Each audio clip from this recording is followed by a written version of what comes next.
All right, what's happening? What's up? I thought for one of these next discussions we do for Kubera, I told y'all I'll try to spice up how it looks. I do think just having me on camera sometimes is boring, so I tried to give you guys a nice little visual here. So yeah, let's try to keep it like this moving forward. Let's try again. There you go. You can see it in the middle. So like I don't know how big it is on your guys' screen. I can make it a little bigger if you need me to, but I'll turn it off and on. A little something like eeny, meeny, right from the beginning. Smoke a little pack, but the pack never timid. Church, but I'm seeing it. Curse when I'm winning. She need a new back. When it's back, I'ma bend it. Slap up some guinea, pass me the hen it. Watch a nigga black slipper yak, I'ma quit it. Swerve in the Benzie, perfume is Fendi. Bob and move fast, real fast like I'm Ricky. That's 'cause I'm pretty, came from the dirt. Showing up a nigga can't handle the work. Ooh, yeah, swing with it first. Young white girl like a ramble. Abyss, man, abyss. I don't know how Kurigam keeps topping herself with these arcs. I don't understand it.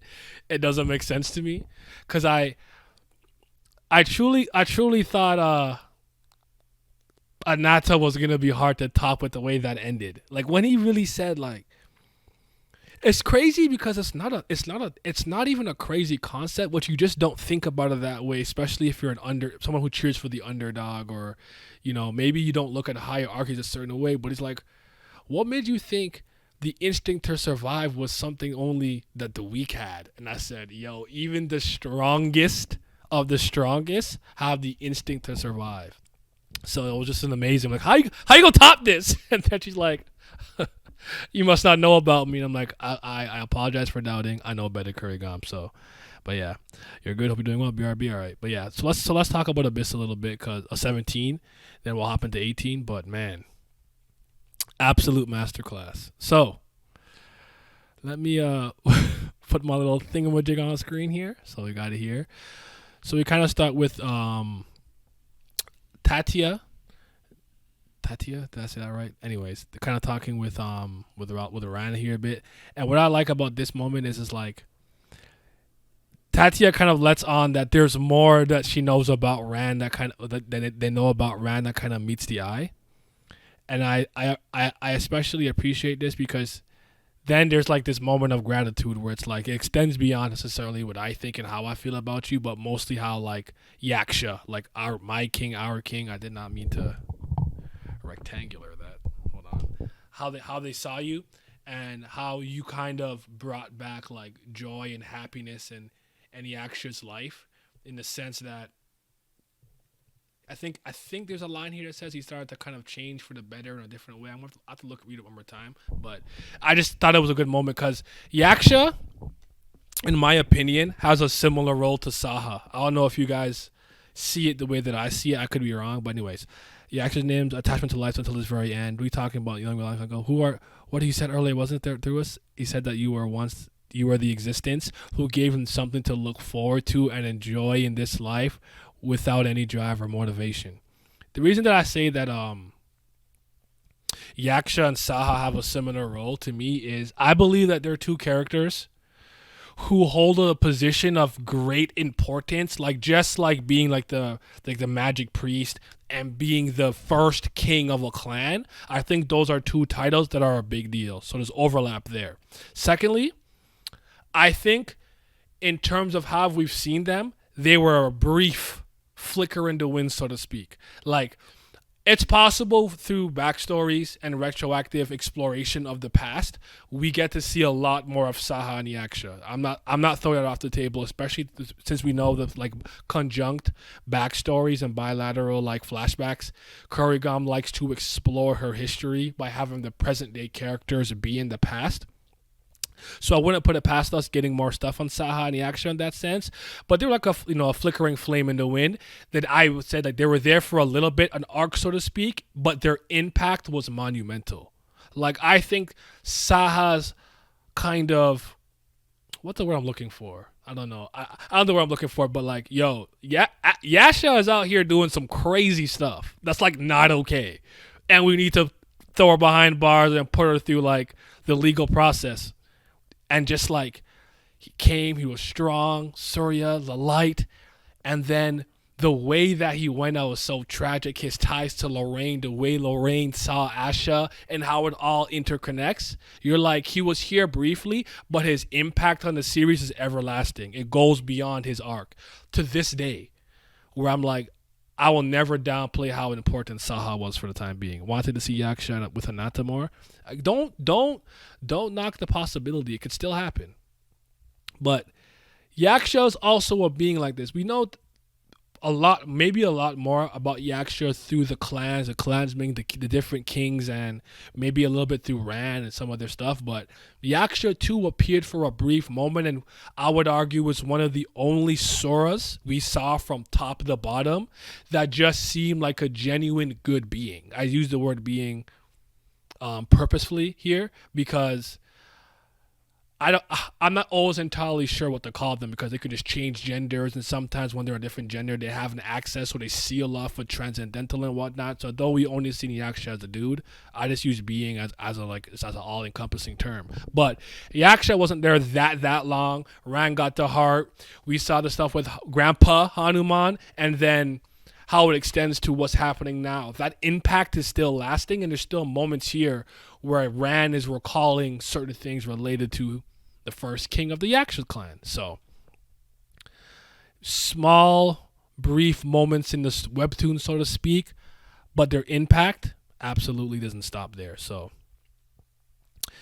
Kalavinka here wakes up, and talks about it was a good thing to trust Ran with, like, what was going on. And Ran obviously went through a lot of things that I guess Kalavinka can't remember because of her belligerence.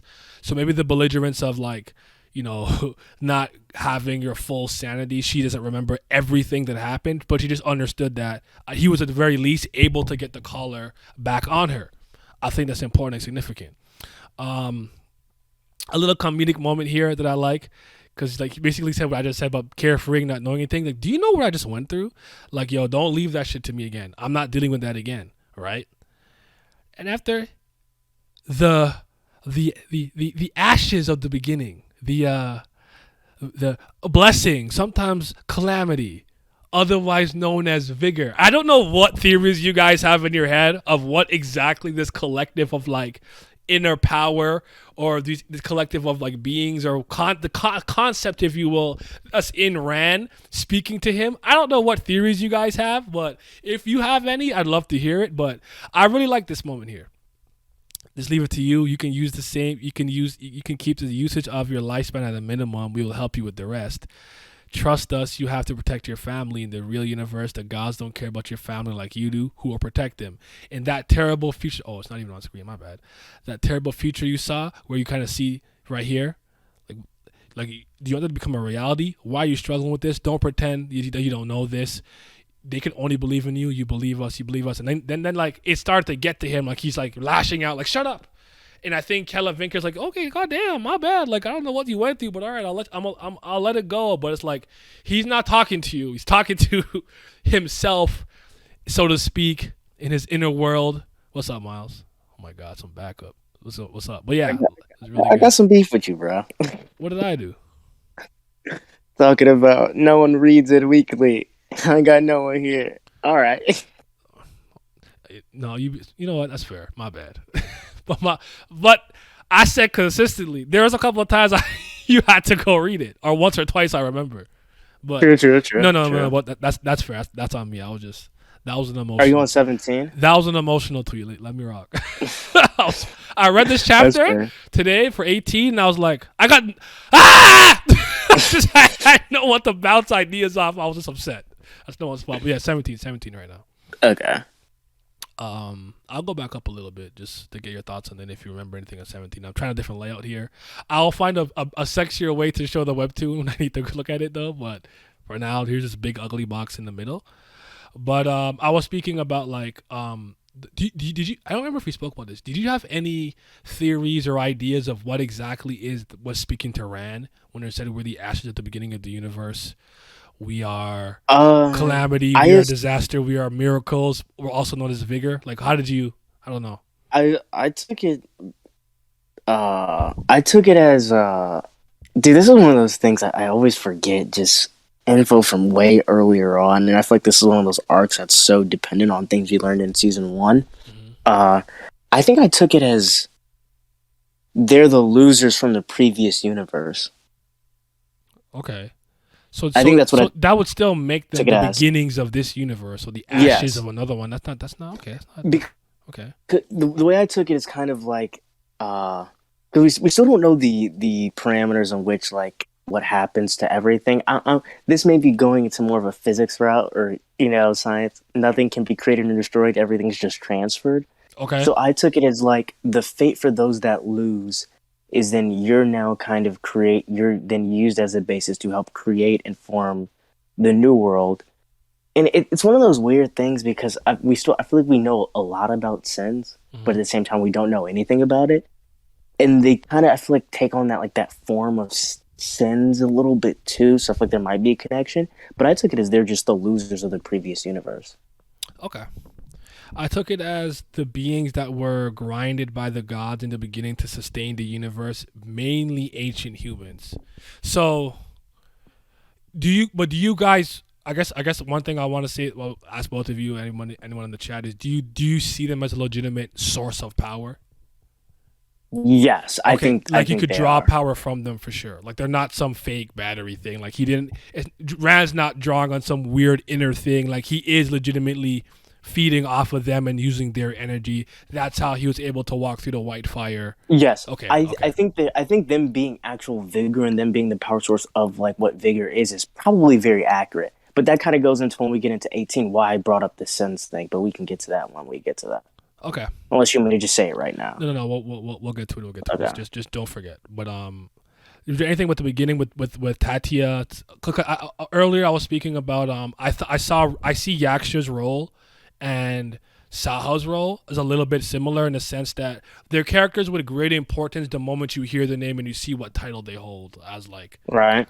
president and then first king of a clan.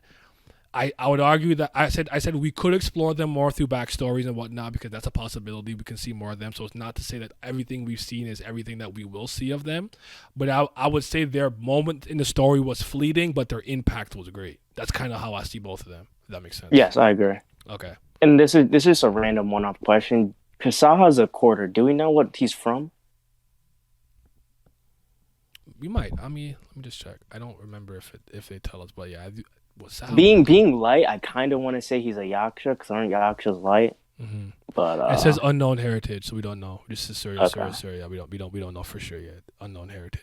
I think, you saying that though, I think it's probably significant in some degree. It might not be the most major revelation that's gonna change everything, but it might be important. No one Kurrigan. I could So genuinely see him being like Yaksha's grandson, honestly. like straight up, eh? I like that though. Yeah. I like that. That's Just super based off dope. their personalities, him being light, stuff like that. And they kind of look alike. I might be tripping. That might just me be tripping, but I feel like they have some resemblance. Mhm. Maybe I'm tripping.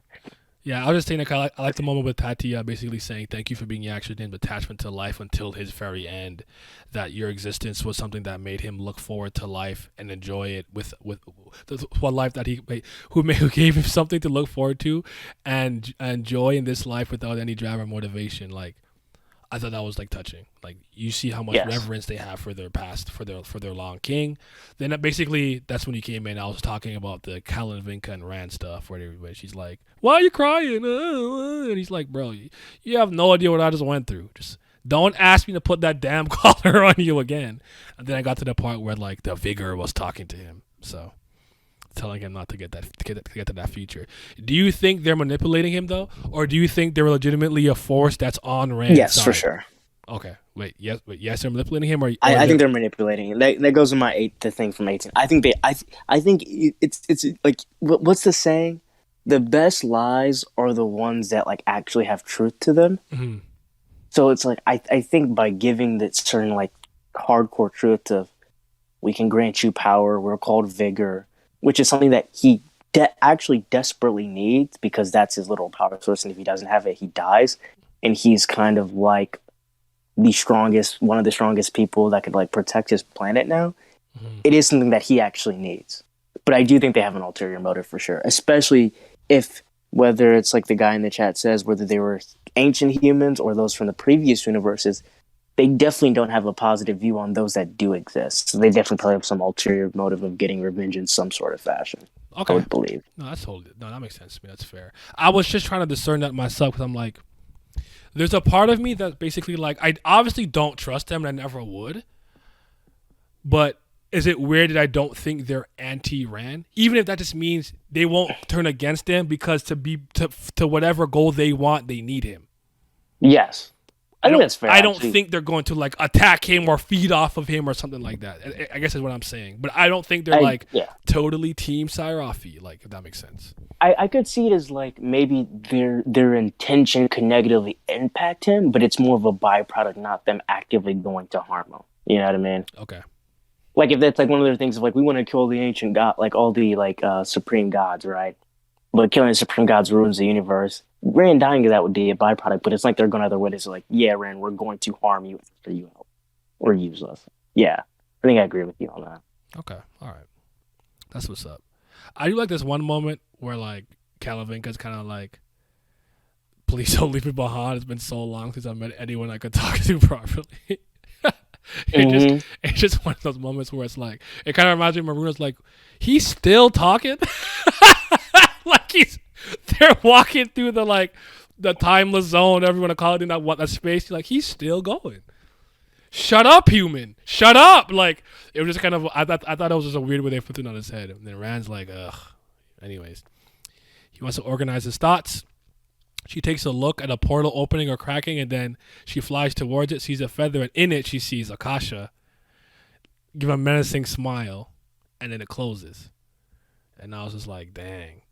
And she was actually like honest about seeing somebody cross over there, and then we kind of see Sempati over this, over like this, like I don't know if she's gazing at exactly here, but I think this part is oh my god, I like oh god, this stuff with Lee's mom and the god of Earth Kubera has been so trippy.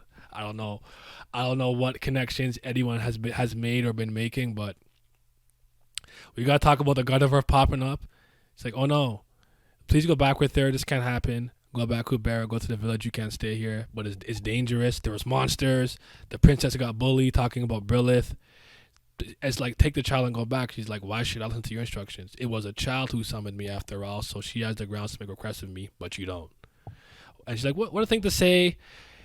You don't mean the child here. There's no meaning in leaving her behind. And she's like, do I have to take your circumstances into consideration? Like, how could you just say such irresponsible things now after such a long time? Responsibility. I don't know what you're talking about. Then she says like, get away. Like it's a fake. He's not gonna help you. And I was like, I don't know what's going on. So I was like, what is happening? There's a fake god of Earth. Like, what were your thoughts when you were reading that, or did you think that like what is Kubera's mom hiding? Cause I honestly think she's hiding something fucked up, like something really messed up that they're hiding. Because I'm starting to believe what Cass said about them kind of being left to be eaten or die or just abandoned. Honestly, I'm starting to believe Cass. I don't know if you are. I This is one of those things of like I genuinely think if I just reread chapter one, this shit would make 25 like thousand times more sense. Like, because I think it's one of those weird things of I don't think I've ever took too much stock into actually caring about Lee's mom until literally like recently. I think And it's that's fair. That's fair. Because I honestly just thought she just like naturally maybe perished with the village, and I didn't give it much other thought. So, but when you heard about Rao, I was interested in him because I know he was a good musician. I think you might be right about that. Actually, I may have not seen too much intrigue with the mother. see now I'm curious because this goes back to when we were talking like when we were doing way back with the Inada and Rao stuff. And we're talking about like did Rao play a part with Inada and even Kubera into trying to craft a perfect vessel for Inada, with that being Lee's, right? And I'm curious if maybe Rao was against it, and actually Lee's mother was the one that took on like the parent role to accept their kid like taking on a bad life. Because based off the way she's interacting with Lee's and kind of like this weird like, oh, you don't remember, like, you're not taking on the roles that you're supposed to, like, you're being really irresponsible now. And then when Kubera isn't doing what she says, she's like, oh, you're fake, get away from him, because she's, like, not going to get what she needs out of the situation. I feel like I was kind of a little aware of maybe Rao maybe doing something for Lee's, but now I think it's actually her. I think she's the one that's probably played the part of, like, why Lee's shit so fucked right now. Because she's the one that gave Lisa her name, Kubera, right? It wasn't Rao. I don't think it was Rao. I don't remember though, but I remember. I don't know. It's just I think I'm with you. Like this, maybe I just need to just read like the first 30 chapters. Maybe this will help a lot. I might just do that tomorrow. All things Yeah. considered. But So I can't remember who said it, but I think someone did say she's the one that gave the name to Lee's. Like she is the one who conferred that and got like the permission or whatever. I could be wrong though. I'm probably wrong. That's how I always feel when I have an idea. I'm like, I have an idea, but it's probably bad. Someone on Reddit had a good theory that Anna met a time traveling god Kubera and was warned about not trusting his past version. That's not impossible. But isn't the future one the bad one? The past one's the one that used to actually be pretty chill, right? I don't. Wait. No, I gotta unpack that. Go back. Say that again. Because the future of Kubera is the one that you have to be more wary of, because he seems to be the one that's more willing to do whatever is necessary to make sure everything's right. Because that's when they met Anata. The OG one, like, I think he was. They said Rao was one who named her, so my bad. It was Rao. Oh, it was Rao. Okay, not wrong. That's okay. Well, I was wrong. Yeah, I'll be wrong. The future one is the one that traveled back and saved Lee from Sagara, though. Okay. That is true, yes. Yeah, but also, it could just be two different ones that she's meeting. So maybe that's what it is. Go ahead. I was going to say, I don't think him saving it is him synonymously being good now. Because he still has because he's still willing to let Lee die in the end. Like, he's still willing to sacrifice her. So, like, him saving her is just more of like a means to an end, I think. I mean, I do think Kubera does have like some level of like affection for Lee's. Whether that's like a guardian to a like it's kid hard to or like explain, but you know whatever there's you want to something say about him that cares about her well-being in some shape or Yes. form. I can't put my finger on it, but I think it's obvious. I think it's explicit in the story myself. But I think he's willing to forfeit that for like the greater whatever he defines as like the greater, I don't even want to say good, but just what is absolutely necessary for the universe. Because I think he would sacrifice because they operate on ethical and moral code that's different from other people than the gods. Where it's like a lot, even like Vayu has. I think it was Vayu, one of his betrothed. He ended up giving up for like the greater good type of thing. Like they're able to make decisions like that. That's very hard to do. Where like a lot of people, like I would argue if it was me and someone said you have to choose between like the world and like your loved ones, I don't know if I'd ever pick the world above them, because I wouldn't want to live in a world knowing that I sacrificed them for everyone else to live. Especially if no one knows and no one's grateful about it, I'll be fucking bitter. So, if we all go, we go together. Mutual assured destruction. Everyone coming with me. The world could use a little bit of purging, and nothing wrong with a little bit of. I'm not a good person though. Yeah. I feel like what would be the philosophical term for that? Like they're like eternalists, if you will. They're not about living good lives. They're all about just keeping things prolonging the universe as long as they can, or well, not humanly, godly can, I guess. But yeah, around the last chapter of Another Arc said to him to save his daughter before she was born. Y'all don't remember that? And he said, "Go save Kubera, Lee." So maybe that's the reason why he named her that. That's interesting. I didn't necessarily forget that, but I think what I'm going to have to do, too, when I do a reread myself, is I'm probably going to have to construct the chronological timeline of events and fill it in as things are happening, just so I have a stream. I used to do this for stuff like Kingdom Hearts stuff back in the day. Just have a streamlined timeline. I did with Monogatari as well. And what else? I'm forgetting something. Karen no Kyokai, the Garden of Sinners. There's a couple of series where I thought some of the events would be jumbled, so I had to create my own chronological timeline. Even if I was watching in release order, I'd jump around, but it lets me. I think I'm gonna do that with this series. I think the series needs one of those. Wait. No, I'm sorry. Am I misunderstanding what Vikna is saying? Wait, he's saying Anata, or I'm sorry, he's saying in the Anata arc, Rao told Ran to go back in time, not go back in time, but when he goes through his time shenanigans to save Lee's. But Rao already at that time said Kubera's name. If that was the case, then why would that give him reason to name her Kubera if he already had that name planned? Am I misunderstanding what you're saying? I'm confused. Oh, I mean, if they're in the chat, they can clarify. Obviously, I can't speak for them, but Yeah. um, he didn't say anything about her having a happy life. It'd be funny though, but both Lee's and Maruna's names would be paradoxes. Then exactly, there's probably other reasons, but that's one. Rand told Rao before she was Oh, born. Ran told Oh, Rao. that's Okay. because like he had Oh, a okay. daughter. Okay. No, it makes I sense. think at Yeah. that point he was talking about a girl that he liked. So I mean, it hadn't even progressed to that like I guess full relationship. I think I remember him kind of Yeah. bragging Okay. about Anna a little bit like that. So Okay. I misunderstood what he was saying. Okay, that makes sense. Gotcha. so I guess he knows that's her name because of Rand. So Rand named her. Yes. Okay. All right. Sorry. I have to. Sometimes Always, I have to work that back. I have to work that backwards. Go ahead. but again, this is always a weird thing about time travel. It's like what is the inception of the loops? I mean, I guess it doesn't matter because we're already in the loop. So even You wonder I how the don't loop know. begins. It's in a sense like how does Yeah. the first instance of this happen for it to become the cycle that it becomes? Be- It depends on how. Again, I don't have like a all encompassing answer. I just could tell you based on how some other authors have done it, if I remember it correctly. But yeah, that's always a hard thing to kind of wrap your mind around the paradox of time. Yeah, because I was gonna say if Fran was the one that named her, then how would the initial start of that happen? Because her name would have to not come from Rand. But I guess with the loop already starting, it doesn't matter because we're only focusing in the middle of the loop where it does matter. I guess. So I guess it's one of those unnecessary worries. I guess. I don't know, man. Time What should be story did I pissing me read off. where something it didn't start that way, but it became that way? Like something got messed up in the timeline, and the way that something happened was they had to insert a new event that basically would supplement the original event. So I don't know if it's something like that. But what story did that? It's a comic book. It's not coming to me. Oh, Jesus Christ. Anyways, but that stuff be difficult. But honestly, I guess when Anna says, how can you go and say such irresponsible things now after a long time? It's like I was talking about. I think that is probably confirmation that the God of Earth that she knew or spoke to at some point is not the same one, at least a different time period. So, Yeah. anything in the blog post want to talk about?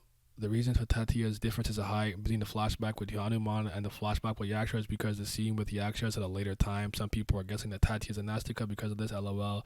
It's because of the passage of time, Tatia is a Rakshasa. Childlike innocence, or someone who specifically wondered how Kalavinka would address Rana if they met. She would call her by her name like Rana and be friendly or stiff. First off, it doesn't seem like Kalavinka would ever address Rana directly. She just speak human. I am this, alright. Anyways, okay. Was there anything about 17 you want to say specifically? No, I think it was just funny because I think this was like Like, you're talking about I always forget her name, Akasha, Akasha. and you were like, "What do you think?" For her? And I was like, "I don't know. I was like, I don't know. I just feel like she's always up to something." And then lo and behold, 2 chapters later, she's just on the cut, Yep. looking down. She is plotting.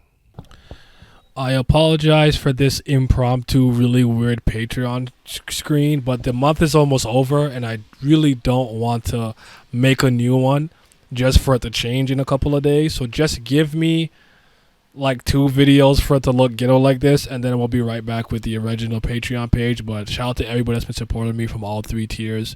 You guys have no idea how much this means to me. All right, y'all be safe.